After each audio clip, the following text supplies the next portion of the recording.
It's Tuesday, August 15th. I'm Matt Harmon. Welcome to the Yahoo Fantasy Football Show presented by Toyota. It's a hell of a day to talk ball, man. And joining me to do just that is the one and only Scott Pianowski. Scott, what's going on, buddy? What a spotless introduction, Matt. That's great to be talking football. I know you're coming off a heavy workload this weekend. You've been grinding tape all weekend and in the studio, away from all humanity. So let's do it, man. Let's give people the answer key at quarterback. They need it. The game has shifted, right? It used to be the hook of fantasy is, NFL, all about the quarterback. Fantasy, not about the quarterback at all. And that is shifting, be it through format change and also just the way the position is scored and the way the position is played nowadays. So I feel like a lot of times we did the show in the past. People like, oh yeah, quarterback got that. It's such an easy fix. No matter what you do will work. I think we have to have conversations today that weren't relevant a few years ago. Yeah, as Scott's alluding to, definitely working hard all weekend. I'll tell you what, my voice was getting a workout and my lack of sleep was getting a workout this weekend. That's for sure. But we do have a lot of important business to get to, as Scott is mentioning. We are continuing Strategy Week here on the podcast. Andy and I got off to a very, I'll say, unserious start on Strategy Week from our podcast on the Expo, but this is an important one. Today we're going to be talking about what we're just calling it the quarterback evolution in fantasy football. We have a big conversation on that coming up later in the show. Scott and I we kind of got started talking about this, I feel like, at the end of last regular season, Scott, and we're really going to put a bow on it and tie it all together here today. But before we do all that, let's talk some preseason week one action that we didn't get to from the Expo podcast with Andy. I'll go over some headlines and some playing time notes in this one. Let's start with the headlines. Colts head coach Shane Steichen, who I feel so bad for during this entire Jonathan Taylor versus Jim Irsay saga, but he basically said that he expects Jonathan Taylor to be back with the team next week. A couple of caveats with this, though, Scott. ESPN Stephen Holder, who's been all over this story, noted that Taylor is expected back at Colts training camp this week, but first, a couple of notable points.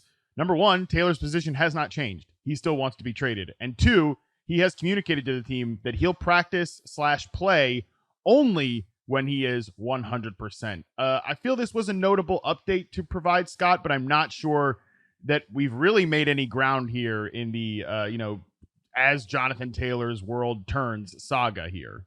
Unfortunately, Taylor doesn't have a lot of leverage for several reasons. One, the running back position has been de-emphasized and devalued just about league-wide.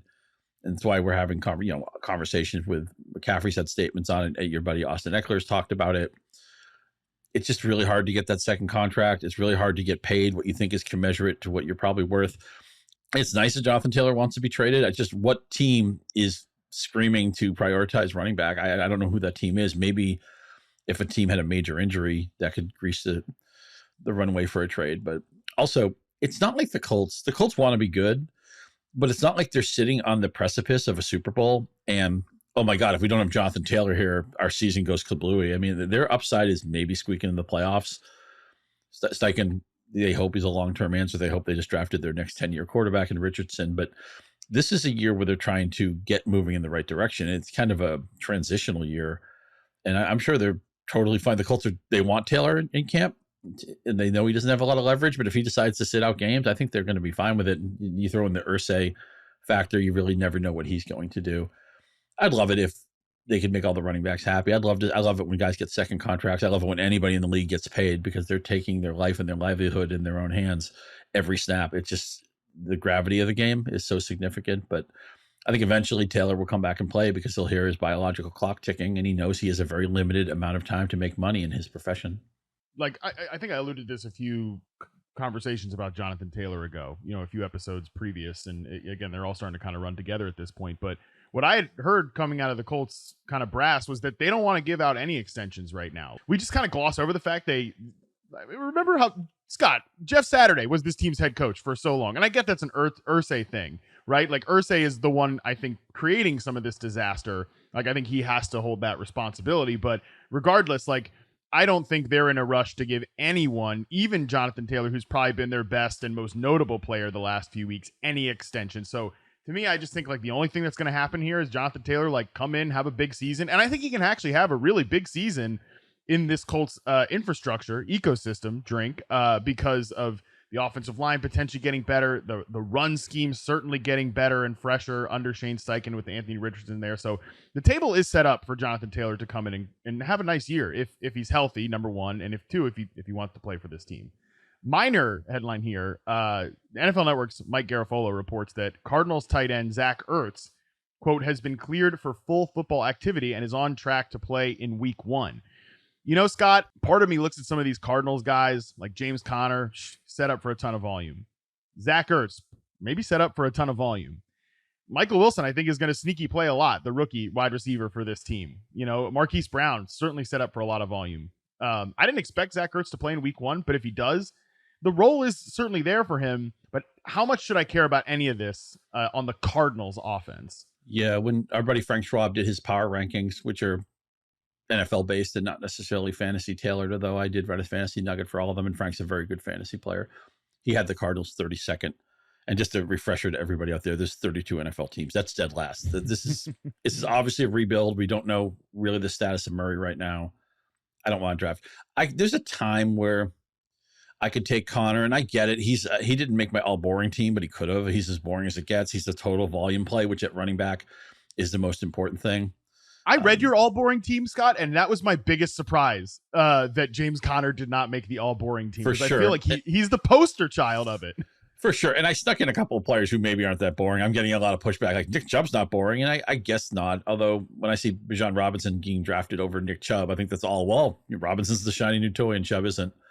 Connor would be somebody I could draft at the right price, at the right ADP, at the right round. But Zach Ertz, a tight end, he's not on the back nine. He's on the 17th or 18th. He's probably putting out right now. And I don't mean to be cavalier about somebody's career. He's had a really nice season. We had some fun times in Philadelphia, but Ertz, it was Ertz so good before it was Hurts so good, but don't draft Zach Ertz. He's not on my board. And even if he's on my waiver wire and he catches 6 passes for 75 yards and a touchdown in week 1, I probably won't pick him up. I don't think there's any ceiling whatsoever for him. And I want the second half of your draft in most formats. There are some deeper formats where floor actually matters in the later part of your draft. For most leagues, in most formats, you're just looking for a guy who can break through and crash his ceiling. And I just don't see how Ertz can possibly do that.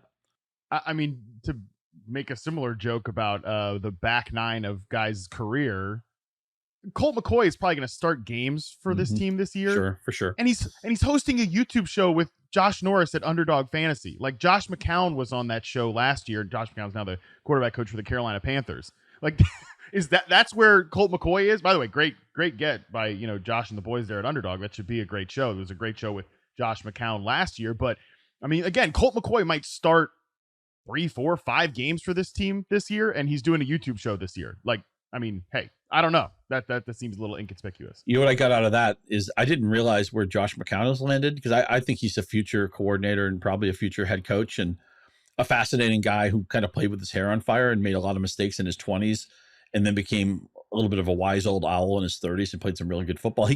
He's kind of like the poor man's Ryan Fitzpatrick. He bounced around. He played for a lot of teams. He was somebody who, if you needed him to play in a pinch for a few weeks, maybe a month, maybe 6 weeks, you could probably do fine. He wasn't a long-term solution, but he's a really smart guy. What I took from that is I'm glad that McCown's in Carolina, where he gets to mentor a rookie quarterback, a number 1 overall pick, and Bryce Young, who we want to be one of the next stars at the position. I think he's in good hands with McCown. I think McCown has a really good future in coaching. Remember, the Texans tried to skip 3 steps and make him their head coach at one point, which was a little disgraceful, but I do think he has a really good future as a coach and very high on what he can do in Carolina. Scott, you must be playing the Immaculate Grid, the game, right? For sure. Football Reference. Yeah, I said today, Ryan Fitzpatrick is the skeleton key. He played for like 9 teams. So is Josh McCown. That's my first step. Like, okay, did Josh McCown play for this team? Did Ryan Fitzpatrick play for any of these teams? Okay, now we really start guessing. Like, now we really start playing the game. So yeah, I think McCown, though, great for the Immaculate Grid. I think he'll be great for the Carolina Panthers. And isn't that the joy of that game? I'll just leave it at that. And again, the producers are probably screaming right now, but the joy is when you get the really low percentage guy. That's so much fun. Like, I remember a kicker once. Yeah, kickers actually are really good Immaculate Grid. They bounce around too. So you have the right kicker, you can get a really good score. I think one time I came up with Errol Mann, who was a Raiders kicker, back in the Stabler Casper days. He was my answer. And nobody said that. So that set me up for success. Unfortunately, I didn't complete the grid. If you don't complete the grid, nobody cares about your score. Yeah, it's a fun game. I love it. It's just like, hey, all of the things I don't remember from high school, college, all these things I learned all those years, but I do remember where some of these random NFL players played. So there is that. Okay, a few playing time notes from preseason week 1, courtesy of Adam Levitan, and so good. He found it on Twitter. ETR Established the Run has a full research team charting preseason games, which, I mean, my God, there's how you know the fantasy industry has exploded. We have a research team from ETR charting preseason games. We love to see it. What a great time to be alive. I picked out some ones that I think actually might matter. As we talked about with Andy, not everything from preseason matters. Not everything certainly from a performance perspective, but even from some of these playing time things, they might not really matter. So Scott, I kind of want to heat check these with you. Do any of these matter? Number 1, Tank Bigsby was on the field, according to ETR's research team, was on the field for just 1 of 12 snaps with Trevor Lawrence. But the key part of this here, that 1 snap came on 3rd and 1. The Jaguars starters didn't see any other short yardage situations. Running back snaps overall for the Jacksonville Jaguars. Travis Etienne, 9 snaps, ran 4 routes. JaMycal Hasty played 2 snaps, ran 2 routes. Tank Bigsby, just again, this 1 snap, didn't run any routes. Scott, there's been anytime I check in on Twitter, while I was traveling the last, couple days, there's this weird Tank Bigsby versus ETN holy war going on in fantasy circles, even to the point when people are literally arguing about who's bigger. I mean, give me a break. But again, parts of the Twitter weekends, this has been brewing for a while. I think we haven't really touched much on the backfield on this podcast because, no surprise, I've been talking so much about the receivers and Calvin Ridley. What do you think is going on here with Tank Bigsby, with Travis Etienne? How many what's kind of your draft plan with this backfield? My pliable takeaway is just I'm not drafting ETN because I'm not convinced that he'll be on the field and hurry up. I'm not convinced he'll be on the field in 3rd down. I'm not convinced he'll get the easy touchdowns. So his ADP is very expectantly priced. He's an easy fade for me.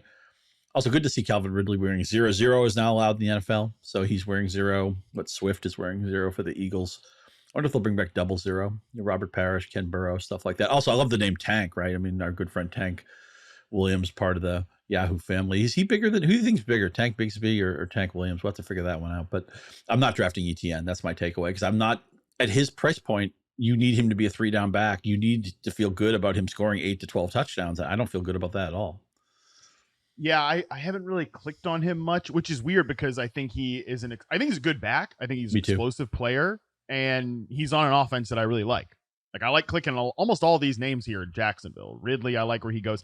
Shout out to Calvin Ridley, his first snap back. He just gets absolutely worked in a blocking situation. That was oh, yeah, welcome. That was getting your feet back. That was knocking off the rust right there, doing a little blocking for Christian Kirk. But I have Travis Etienne kind of ranked as a decent running back pick, but I just never really end up clicking him, which means I think maybe I need to rethink my ranking of him. But I don't have a take on Tank Bigsby, basically. But I think situationally, he might end up on the field more, and I agree with you that I think Travis Etienne's role is not set.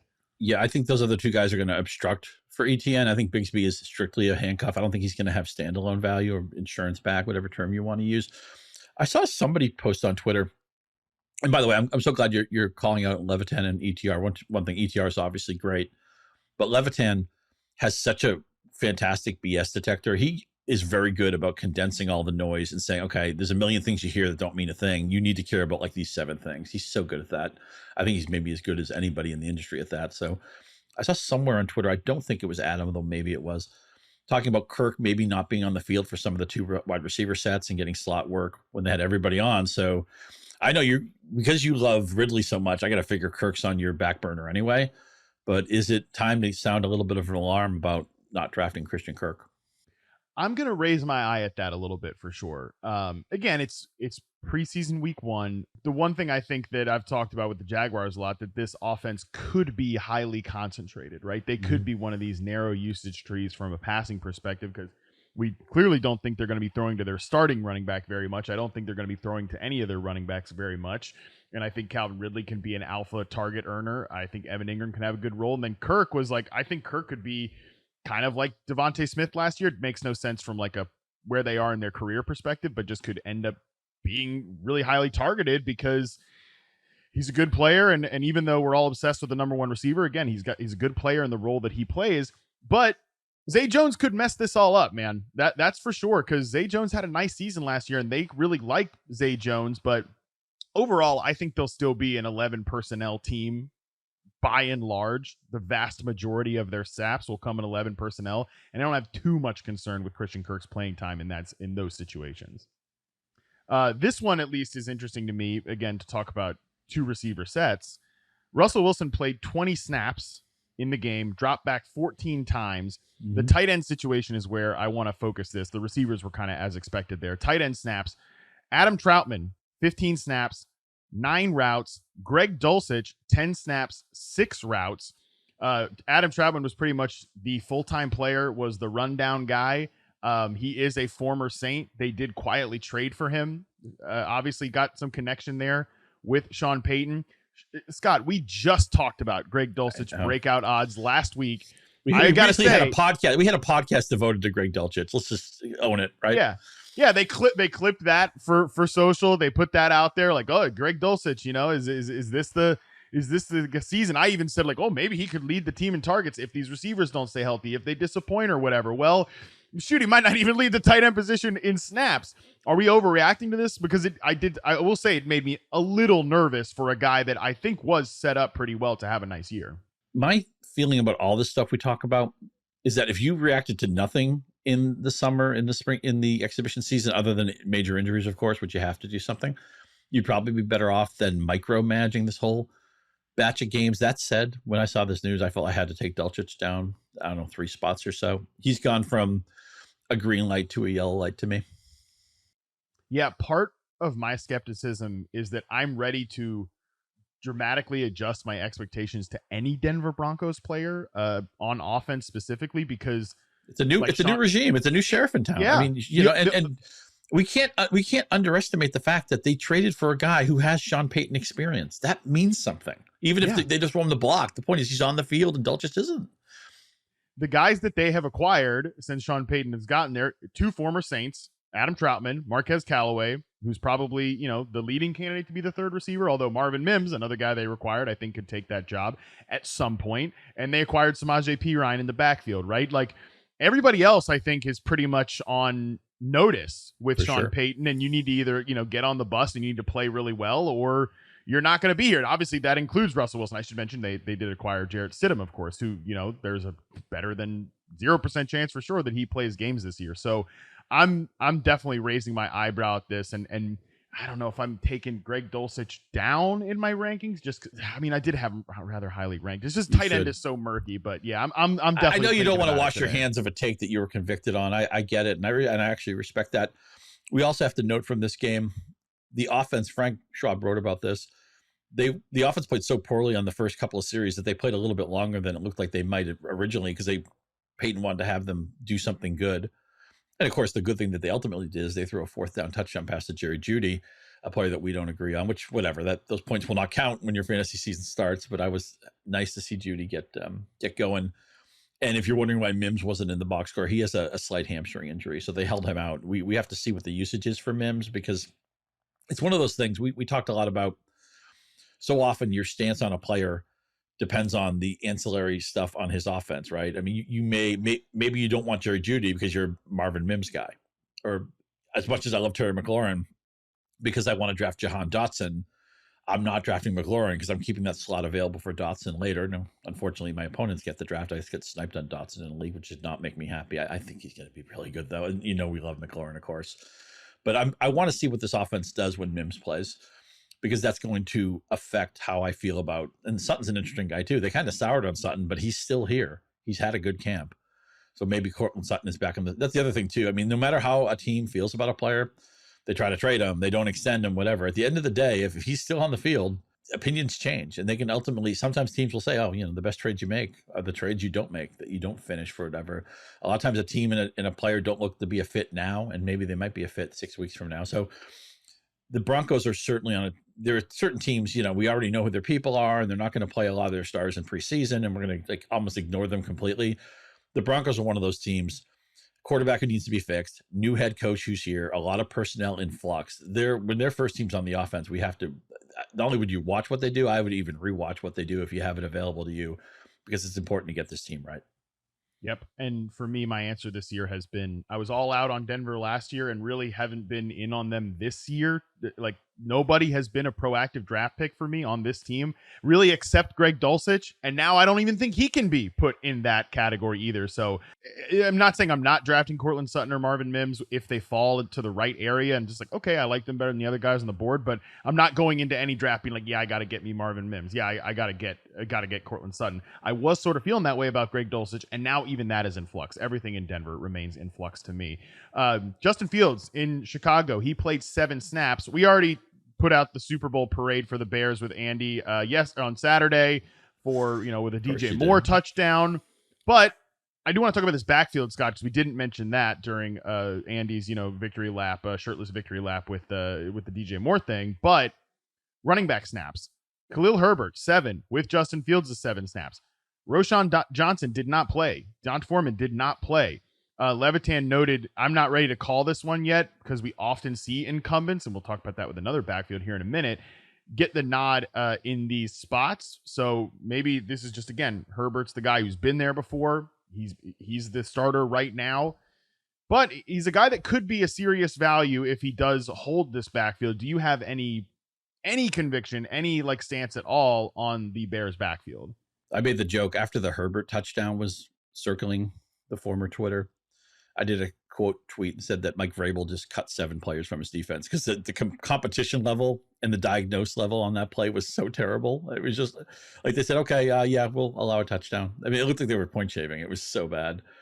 But Herbert, I think I have to reevaluate my Herbert take, which I was not at all ranking him proactively.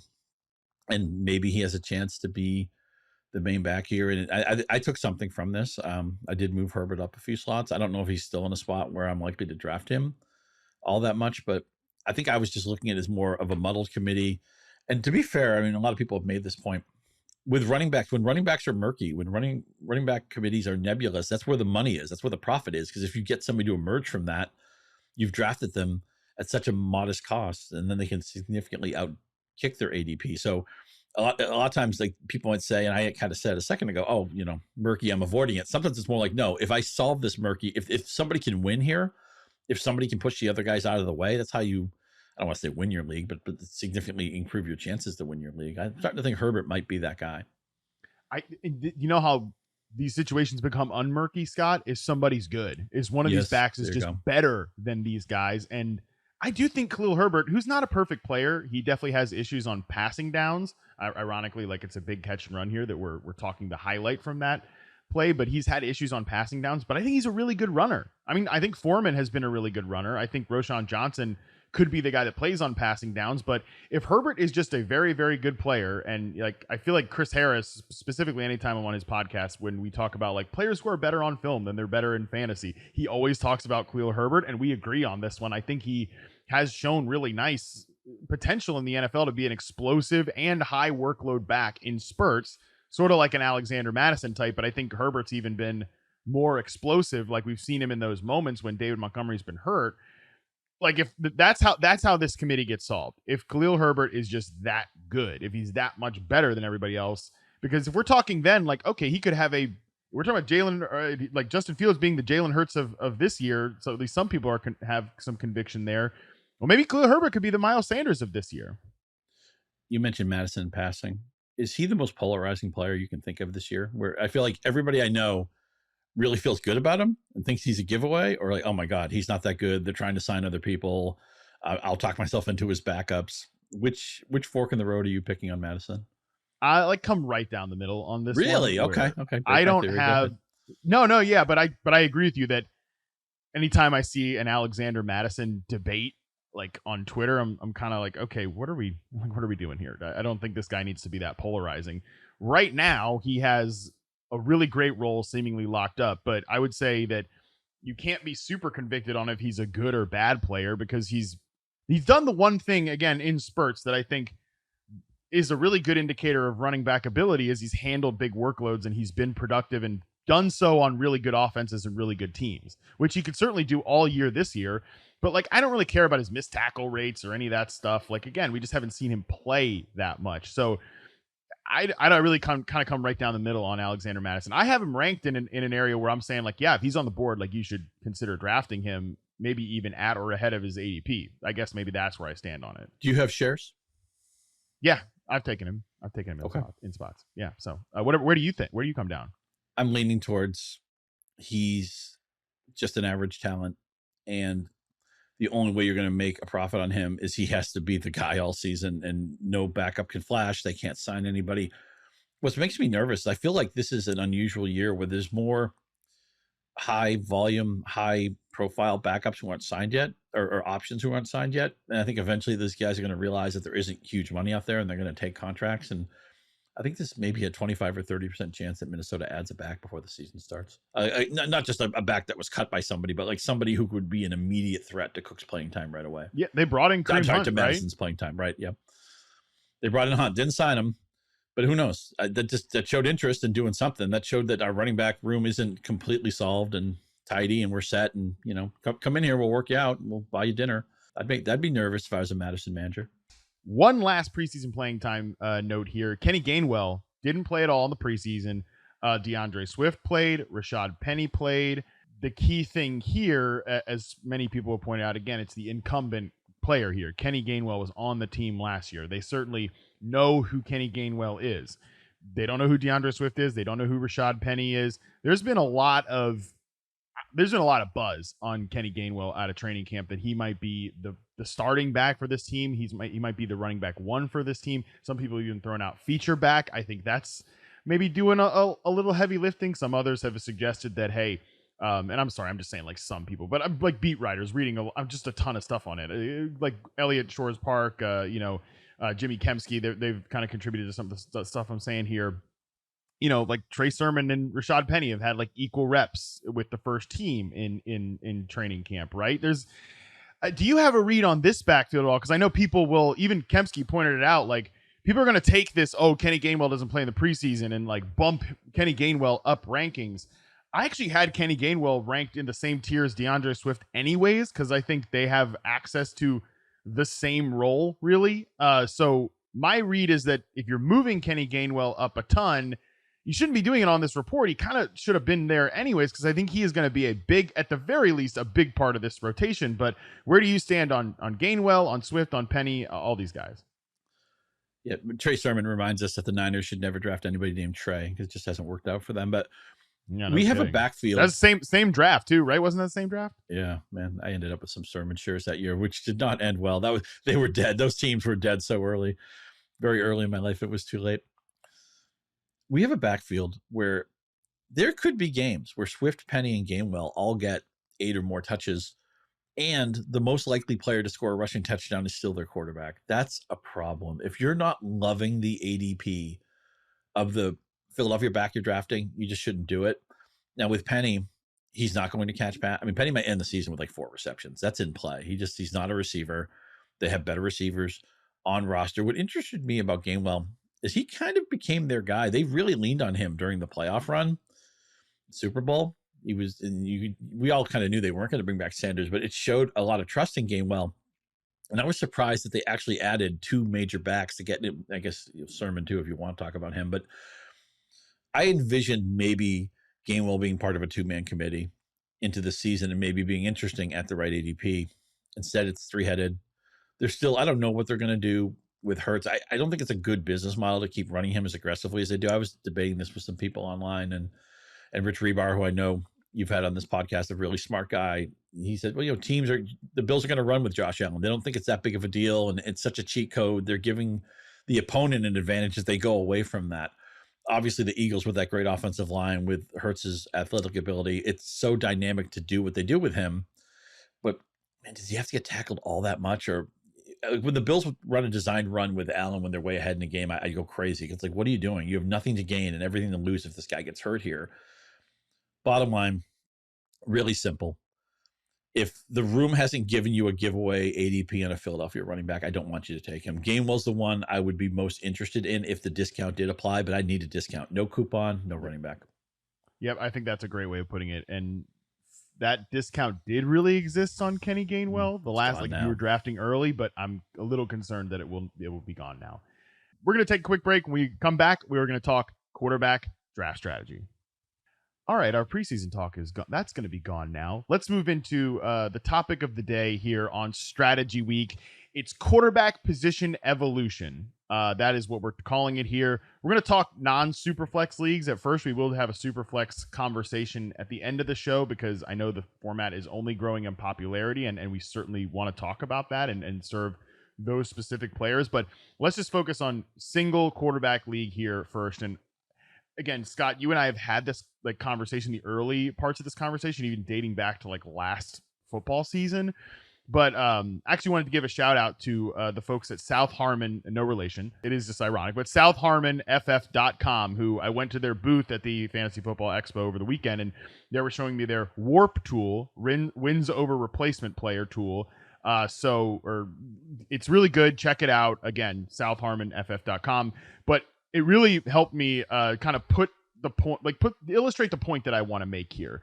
And what you can do is you go and like input your league settings, and it will show you the wins over replacement offered by every player drafted in that season.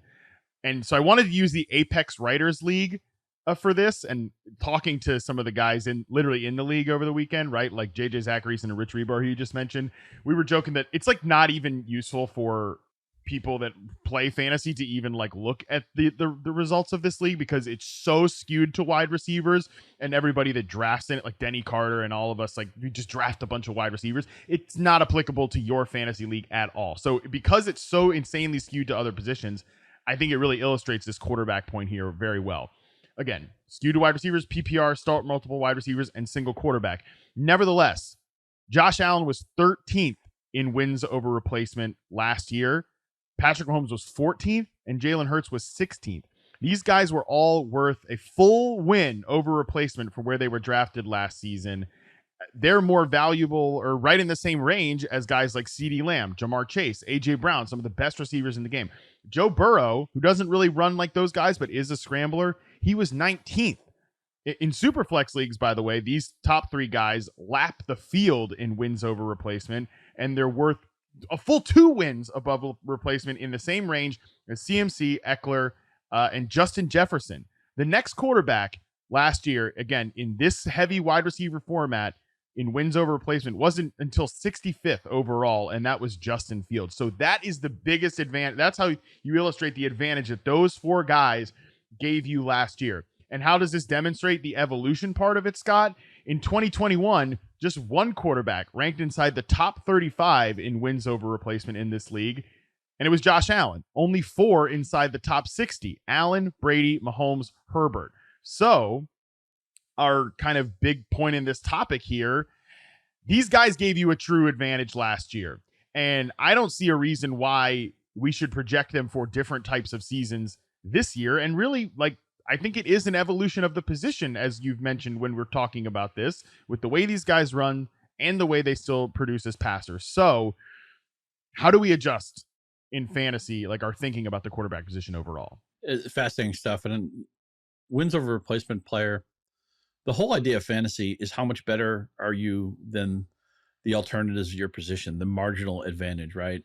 I mean, if you had a running back, Travis Kelce illustrates this, because Travis Kelce doesn't outscore everybody in fantasy. He just dominates tight ends so much in recent seasons that you're gaining a gigantic edge over your field that way, and then you're going to make it up other positions. You don't have to have the highest scoring players at other positions because you've already gotten 120 points, 150, 180 points ahead of everybody else. That's the marginal analysis of what we do. That's what illustrates what the value is. And it's all format dependent, of course, and room dependent. And there'll be certain attitudes in certain rooms where you have to adjust. But Matt, I can't get past the idea that, can I find somebody who's a top 5 quarterback who isn't drafted as a top 5 quarterback, or just somebody a quote unquote elite star digit round quarterback who can outkick his ADP? I thought I was going to be heavy on Joe Burrow before he got hurt, and maybe I'm fretting about nothing, but I just hate spending early picks on somebody who already has an injury file. That always makes me nervous. But I could at least tell myself a story. Well, what if Jamar Chase rockets to the moon, right? What if this is the year he breaks football and he's on all the magazine covers next year, and people say, hey, you know what? He actually might have been a little bit better than Justin Jefferson at LSU. That's in play.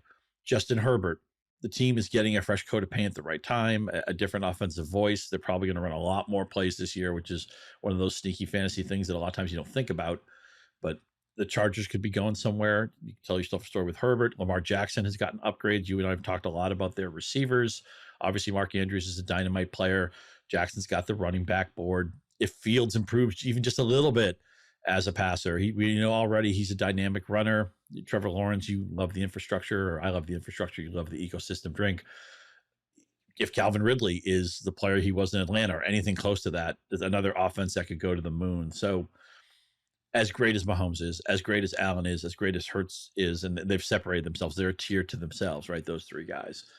I'm asking myself a question. If I'm going to go priority quarterbacks, I could still, in one of the mock drafts we did, I think I took Cousins and Aaron Rodgers, and I think that's actually reasonable too. Quarterback still offers a lot of paths, a lot of different ways to go.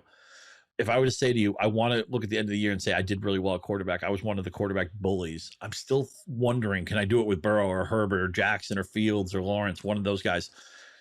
Maybe even Tua. If I knew Tua played a full season, man, I'd want all the Tua because he's priced like he's going to miss time, and I don't know, maybe he won't. Of course, Jalen Waddle got hurt over the weekend, which is a little bit nerve-wracking because that offense doesn't. You can't lose one of those two guys. You can't lose Waddle, and you can't lose Hill, of course, because it totally changes. The Jenga puzzle falls apart. But I'm gonna try. I think in the leagues I prioritize quarterback, I think I'm gonna try to get one of those A-, B+ guys and hope he's an A+ guy. I think if you wanted the mission statement at quarterback this year, one, I've said that your entire draft, everything else will flow together based on how you attack quarterback. That remains true. Like how you decide to do the quarterback position this year is going to influence your running back core. It's going to influence your entire team more so than ever this year.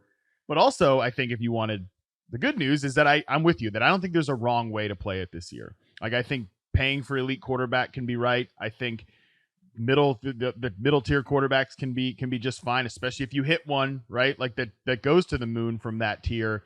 But I think late round quarterback is totally in play. And we'll come back to late round quarterback in a second. But like I think taking those elite guys can be perfectly fine. But the problem is you got to do it early, right? Like there's no discount available on Mahomes, on Hurts, on Allen. And I think that's fine. I think that's right. And I've taken those guys in drafts, right? Like in consensus ADP right now, those guys are the 16th overall player in Patrick Mahomes, the 22nd overall player in Jalen Hurts, and the 23rd overall player in Josh Allen. And, you know, there are really good players available in that range. Tony Pollard, Amon-Ra St. Brown, Garrett Wilson, Jalen Waddle, who you mentioned. Sometimes Nick Chubb. Nick Chubb's ADP is 15 right now, which is a screaming value. Yeah, a screaming value. See 17th he's 10th on Yahoo because Andy has him like the first or second overall. Andy has ruined all the Nick Chubb happiness on Yahoo, but in other rooms, man, his ADP on NFFC over the last week is like 15. Man, give me all of that. I'll take that 100%. Every day. But again, so you have to pass up on some really good propositions there. But there are certain times when you just look at the board and I'm like, you know what? I like Devontae Smith. I like Chris Olave. I like Ramondre Stevenson, but I would rather take Jalen Hurts there if he is available. You know, if I would just rather take him. So that's why he goes ahead of those players usually. So I'm not avoiding those players. It just has to fall kind of in the right range. I think Lamar Jackson, who's the 34th overall player, belongs closer to Jalen Hurts than where he is right now near Travis Etienne and Jahmyr Gibbs. I will say, I think I like Lamar as a tier 1 quarterback. I think he belongs in the conversation with those players. I will say though, Scott, the only thing I've hesitated with quarterback, and it's a lot of the guys that you mentioned there, like Justin Fields, Justin Herbert, even Trevor Lawrence sometimes goes in that range, 55 overall for Trevor Lawrence. This is where, and it comes back to the old tenets of like late round quarterback that JJ Zach Ertz wrote about all the years ago. It's the opportunity cost of those players. I'm okay with the opportunity cost at times with the elite quarterbacks, but I've rarely liked my team when I pass up some of the running backs and receivers in this range to go for a Justin Herbert, because I agree he has the top 5 ceiling, but a lot of things have to break right, including like he's got to scramble a little bit. He's got to scramble more than he did last year, which is certainly possible. But if some of these things don't break right for him, and certainly for even Trevor Lawrence or Fields, they're going to be fine, but they're not going to be difference makers, right? And I'm not paying for them to be difference makers, but I'm at least paying for the shot that it happens. I will give you, dear listener, a really easy rule of thumb of, should I go elite quarterback? Should I be leaving my draft after aggressively landing one of these guys, especially one of the top 3 or 4 guys, if you want to expand it, include Jackson in that group? And this is how you do it. If you feel confident that you can beat your room with a zero RB build or a hero RB build, a build that does not prioritize running back early, because either you're going to draft better with the backup knowledge and the handcuff knowledge, or you're going to run the waiver wire because, again, maybe it's a casual league, maybe a lot of people check out early, whatever it is.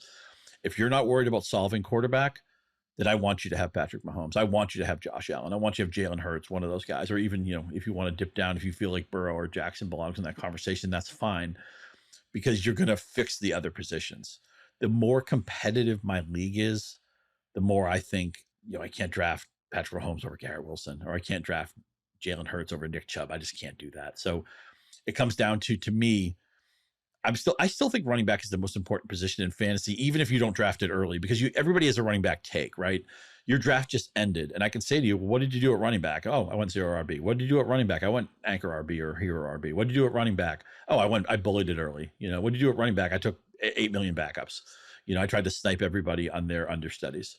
There's a theme. There's there's even a phrase already attached to your running back strategy. I still think your running back strategy is the most important thing you decide, even if you decide to walk away from it. Yep, I think that's exactly right. And that's why the quarterback stuff's so important here, because it's going to influence that running back strategy. So I mentioned late round quarterback. I think that officially starts with Deshaun Watson this year at QB9, because everything else is kind of neatly clustered in the early to mid rounds there. It's like, okay, there's the elite cluster we talked about. Then there's the Burrow's kind of in a weird spot. I mean, he's pretty much right there with Lamar, but again, there's some injury discount there potentially right now, even if it's not a big deal. But there's the Fields cluster, the Herbert cluster, the Trevor Lawrence cluster at 45 to 55 overall. And then there's a big drop off down to 72nd overall in consensus ADP to Deshaun Watson. So again, I think that's where late round quarterback officially begins. And there are a lot of potential right answers, and that's kind of why I avoid, or not intentionally, I'm not drafting Justin Herbert because I don't like Justin Herbert this year. Just from a structural perspective, I don't end up taking him a lot. Here's the real advantage at quarterback. If you get a player that performs like Jalen Hurts in fantasy, and you get him in the late rounds, like you originally did with Jalen Hurts or Lamar Jackson, back before they graduated, then you're really whooping, right? Because especially if your early picks hit, obviously, because you did load up at wide receiver, you did load up at running back, but now you also have that difference maker at quarterback. So I guess my question to you, Scott, and there are a lot of guys I think that could be those difference makers. If listeners are going late round quarterback this year, which I think you and I both think is perfectly viable, who are your favorite targets? Not to sort of form the committee, like the platoon approach, which is viable, but also can be a pain. Who are the guys that could really just outkick their ceiling and potentially be an elite producer, and you got them in the late rounds? I will say, before I go into that, I'll say parenthetically that because you love Jacksonville's offense so much, I would have guessed that Trevor Lawrence would have been your biggest target, because right now it was quarterback 8 in ADP. I think he could easily be a top 3, top 4 quarterback. If you believe Ridley's going to be good right away, if you believe in Doug Peterson, believe in the ecosystem. So he's a really interesting guy. I'm going to have Trevor Lawrence shares for sure. So when we're looking at this group, and as you said, we're not trying to hit singles and doubles here. Where's the home run? Now, unfortunately, a lot of these guys don't run. The one guy who's going to run, I don't know when he's going to start. And I know the Colts are dysfunctional in some ways, because as long as an Irsay is on the masthead, they're going to be dysfunctional. But Anthony Richardson could run for any amount of yardage any rushing total you want to give me for Anthony Richardson per game or for the season, I'd believe it. He's that type of player. And even though I know he didn't have a great completion percentage at Florida, I know he didn't start a lot of games. I know he's one of those guys you can easily put up a tape of his foibles and it looks like, oh my God, why did he even get drafted? And then you put up a tape of his highlights and it's like, oh my God, he should have been the first overall pick. He's that type of weird player, but at least he's got Michael Pittman. We like Steichen. He's going to start. I think he's going to start week 1. Based on everything right. I think he's going to start week 1. So as much as I love me some Gardner Minshew, and actually he played pretty well over the weekend, but I think Richardson, and if he doesn't start week 1, it's going to be like week 2 or week 3. They're not waiting on that. They know, I think most teams know that as soon as you think the quarterback isn't going to ruin his confidence and shatter it forever, just get him in there and let him learn on the job, because that's where you don't learn anything watching. You can learn a few things, but you really have to go in there and make your own mistakes. So how is the market giving you Geno Smith at anywhere from quarterback 12 to quarterback 17 or 18? I see 14 right now in consensus ADP. He was quarterback 5. Nothing has changed with DK Metcalf. Nothing has changed with Tyler Lockett. They added JSN as a first-round rookie who we'll see how much he's ready for. And of course, you and I both, Lockett. I put him on the all boring team. He's not boring to Matt Harmon. He's not boring to me. that was the perfect one, though. That was the perfect one. I winked at you when I did that, I appreciate that. Get Tyler Lockett is a perfect, if he's your third receiver on your team, I'll just look at your draft like, oh, rank my draft. How did I do? Here's the whole draft. Did you get Tyler Lockett? Yes. Okay, you won your draft. Congratulations. He's your wide receiver 3. You did good. I don't care about the rest of your picks. I'm just going to go have lunch. Geno Smith, is there some pumpkin risk? Yes. Did he bounce around? Yes. Also a sneaky, useful quarterback, immaculate grid guy, because he played for a couple teams nobody remembers. I totally forget he held a clipboard for the Giants, for example. But how could you forget that one? That he broke Eli Manning's start streak. I would have said there you go. The Chargers one. People forget he played for the Chargers. He was their backup for a long time. Don't underestimate my ability to forget things. But I did not forget. Not only was he great last year, Geno Smith outplayed Russell Wilson the previous year. You might say, so what? But maybe I should have had more Geno Smith last year. And I love these receivers. And they're not going to throw their backs a lot. And they have kind of disposable tight ends. I know every once in a while they'll throw a touch on their tight end. Everybody will get mad. That helps nobody. I needed that. Lockett needed that. Metcalf needed that. And Jigba needed that. Geno's not going to run that much. He's kind of a resourceful runner. He's not one of these. He's not like Rodgers or Cousins where it's like put down 85 yards right now, maybe a touchdown. Rodgers doesn't run anymore. And Cousins never really did. He had maybe one season in Washington he ran. But I think Geno Smith showed you what is his ceiling. He was quarterback 5 last year. Why couldn't he be quarterback 5 again? Now, I look at Rodgers. This is the Tom Brady setup all over again. He's the face of the franchise. He's kind of a pain in the ass. It's time to get divorced. And when he gets divorced, he goes to, I'm not saying he's walking into the SUV that Brady walked into at Tampa Bay. It's like, oh, here's peak at Mike Evans, peak Chris Godwin. We'll get Gronk to come back, have a ball, win a Super Bowl, throw for 1 million yards. We'll throw 700 passes a season. It's not quite that. Antonio Brown, too. Moments of what a strange career he had, man. Another good, immaculate grid answer. Oh, yeah. He played for the Patriots for one game, scored 2 touchdowns, and that was it. I don't think his Raiders tenure doesn't count though, right? Because he never actually played for the team. Doesn't count. So that's a good point. Count. Yeah. How can you forget that one? Randy Moss on the Titans. Right? That's one of the fun things to do, just to bounce around guys that Jerry Rice on the Seahawks or Franco on the Seahawks, stuff like that. Joe Namath on the Rams. If you're 1 million years old, but Rodgers is doing the Brady breakup. He's going to win the breakup. I even think like mad Rodgers is the thing. Motivated Rodgers is the thing because he's such a weird, quirky, mercurial guy. And what does he get? Again, he's not getting Godwin and Evans, but he's getting almost as good of a thing in Garrett Wilson, who was really good last year in infrastructure that couldn't support anything and had bad quarterback play to the point that we were just, thank God Mike White's playing this week. We can play some of these guys, right? Thank God it's a Flacco game because Zach Wilson was so bad.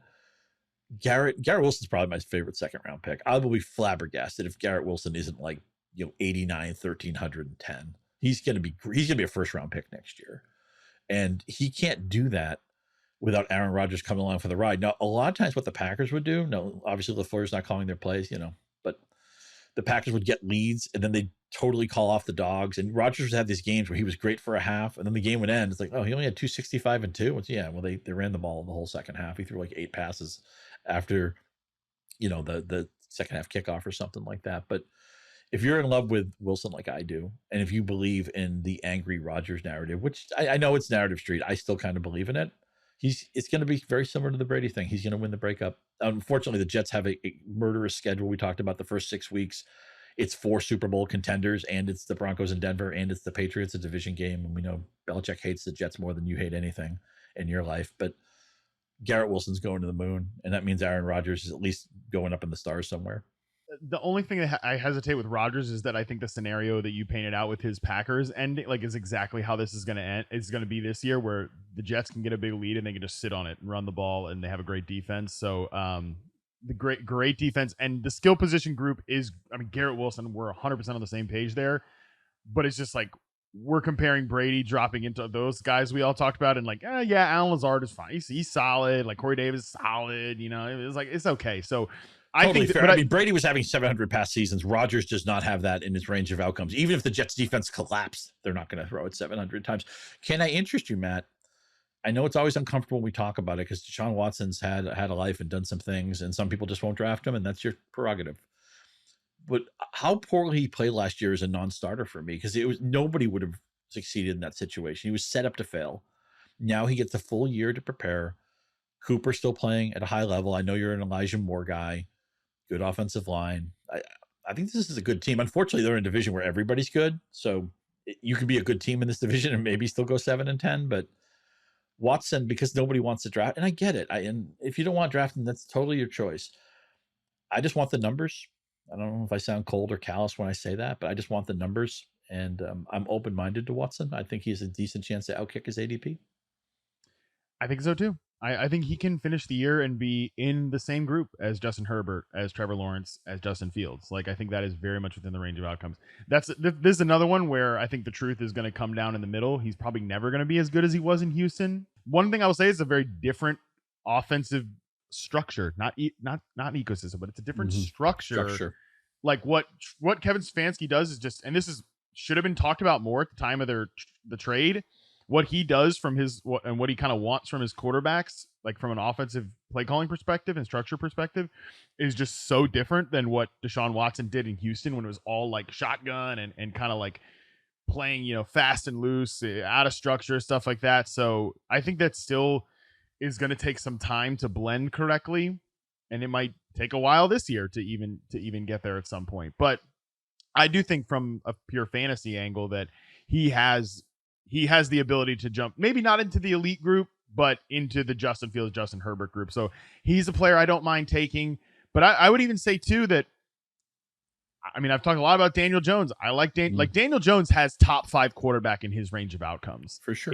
If the receivers are good, if the receiver core is improved, if Darren Waller stays healthy, and he will run. Like, obviously Daniel Jones will run. So he has, and he's nobody. His ADP would not suggest he has that ceiling. Like, I would argue that he should be ranked in a similar range as Deshaun Watson, but just from a range of outcomes perspective. And I actually kind of think he has a higher ceiling from just a pure fantasy angle. And 707 last year on the ground. That most of that's going to stay. So I all you have to tell yourself a story is that he develops one really good pass catcher, whether it's Waller, whether it's one of the young receivers there. Totally with you. And also, you mentioned about Watson coming down the middle. Let's be fair about this. Coming down the middle is the right answer in so many things. But the tricky thing is that when you find outliers, you win. You win through outliers. So betting on an outlier is always a mistake. You should always, the aggregation, like people laugh about ADP. Aggregation actually has a great value. Wisdom of crowds is the thing. That said, you identify Randy Moss in 1998, you win every league you're in. Because, rookie receiver, what? And Andy was writing about this last week about how rookie receiver used to be the biggest. You get laughed out of the room if you drafted rookie receivers, other than that one Moss season. And then the great 2014 class of Evans and Watkins and Beckham. I remember a lot of people asked me Beckham questions that year. I gave them the wrong answer. I'm like, you got to wait for him, and rookie receivers, that's just not a great way to do business. And Beckham detonated, man. It's he should forget how great he was at one point. He was such a comet, man. And I think he's like a Nirvana or a Sandy Koufax or one of those guys that as that gets further and further in memory, it's going to be hard to remember what he actually did. But thankfully, it's all on tape and everything. But identifying outliers is important. You have to try. You have to. I think it's a mistake to draft entirely with your hair on fire. Every one of my picks is going to be upside. I'm not playing for last, baby. I'm trying to win the league. I think you have to mix in some floor picks, and singles and doubles are totally fine in some slots. But you also have to, at some point, I think your draft has to be really, second half of your draft, maybe even earlier, maybe even the second third of your draft. What is this player's ceiling should be the first question you're asking yourself. And I think that's a great way to end this single quarterback discussion, where you want to ask like, if you come down the middle on Deshaun Watson, you probably don't think he has the elite ceiling for fantasy this year, but you also don't think he's going to be as bad as he was last year. But then you want to talk, if you are trying to really outkick the ceiling perspective, again, you're talking about the guys who is their high end of the range of outcomes, like in the Herbert tier, is that Geno Smith? Like, do you want to think about him as like an arbitrage play, or do you want to go for the guys who maybe don't have that same floor, like that same median projection? Certainly Anthony Richardson and Daniel Jones don't have that, but they might have like Jalen Hurts upside if they hit from a pure fantasy perspective, they might have that upside. So that's, I think, really how you want to approach single quarterback leagues. Let's wrap this up with a little talk about SuperFlex, and this will allow us to sort of talk about some even later round quarterbacks that really could be interesting this year. So Scott, just kind of give, for those who are not familiar, I think almost everybody knows, like, okay, if you've heard of SuperFlex, it's you can play a quarterback in the flex. But what are some of the high level things people need to know from a strategy perspective about SuperFlex and playing that format? I love SuperFlex. It's basically, if you play in a SuperFlex league, it's really a 2 quarterback league in the sense that you're going to want 2 quarterbacks every week. But what that SuperFlex position holds, so you're gonna have one static quarterback. The position is quarterback. You have to play quarterback. And then you're going to have that one flex spot where you can play anybody. You can play quarterback, running back, wide receiver, tight end. You're going to want to play a quarterback the way most leagues score. But if for some reason bye weeks are up against it for you, or you have a bunch of injuries, you'll at least won't take the 0. You can play somebody else. So it's a great way to make, because the big complication with 2 quarterback leagues, we can't do it, there aren't enough quarterbacks, and people start hoarding them, and blah, blah, blah, blah.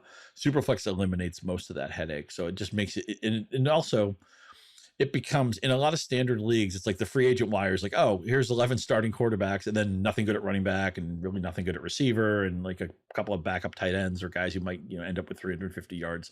It changes that. And then the draft's more interesting in SuperFlex because now people want to draft quarterbacks even earlier, and there's a priority. Here's my thing with SuperFlex. I want 3 starters. I'll only consider a 2-starter format roster for me if I have gods and they have separate bye weeks. But really, I want that 3rd starter. My general SuperFlex build is going to be 2 really solid guys. I might go something like Lawrence and Daniel Jones would be a dream for me, where I'm getting 2 really good players. I think they both have interesting ceilings. They could easily outkick their ADP, but I'm not paying the designer price for Lawrence, and Jones isn't going to be priced up as even a top 10 quarterback. I like something like that. A Rodgers Cousins pairing would be good for me. Geno Smith and almost anybody would be good for me. And I know people I'm in leagues with are writing this down. They're going to hold it against me. It's going to suck. But in SuperFlex, you have to ask yourself the question, because in a basic league, nobody cares about Kenny Pickett or Brock Purdy or Matthew Stafford anymore, sadly, or Sam Howell or Mac Jones, Ryan Tannehill, Desmond Ridder, all these guys. Standard league, those guys are on the bench. In SuperFlex, you're asking yourself, who could be quietly, because now anybody outside the top 20 at quarterback who can get into quarterback 11, quarterback 13, quarterback 15, that's a win in SuperFlex. I can't believe I'm going to say, because I hate their receiver room. I think Mac Jones is going to surprise people this year because they have an adult in the room. The Patricia thing is over. Bill O'Brien's a good coach. And I'm starting to think, do they have an alpha there? No. But Parker's not bad. Juju's not bad. Henry's not bad. I think they'll find something for Gesicki to do. They'll be well coached. And almost even everything that went wrong last year, they just blame it on Patricia. You blame it on Joe Judge, right? So now it's an impetus for the team. Once you get rid of the people who are the scapegoats, now you really have to step up your game. Mac Jones, we talk about coming down the middle on stuff. Maybe Mac Jones wasn't the guy we thought he was right away, but he can't be as bad as he was last year. I think he's set up to succeed this year. If Purdy is healthy, hard to say. Man, he's got all the toys. Now, unfortunately, they're going to run the ball a lot, and they're going to have a good defense. And Purdy's going to be an efficiency darling. It's going to be a lot of those. We talked about those Rodgers games that can be problematic. Purdy's going to have a lot of 18 for 24 for 217 and 2. Quarterback rating of 125 or something. It's great, and you're not going to win your fantasy game because your opponent played in a shootout and he threw for 404. You're going to lose points there. But man, all the toys. It's such a fun offense. Can Kenny Pickett take a step forward? I had dreamed that Deontay Johnson scored a touchdown the first quarter of week 1, and everybody ran the Twitter to tweet about it. So take that for whatever it's worth. But touchdown regression is going to hit. I told you. I told you. And then all the I told you so. Touchdown regression. He wasn't going to have 0 touchdowns again. Thank you. I thought he was going to have 0 again. But him, Pickens, Freiermuth, that's an interesting offense. Kenny Pickett is made for the SuperFlex format.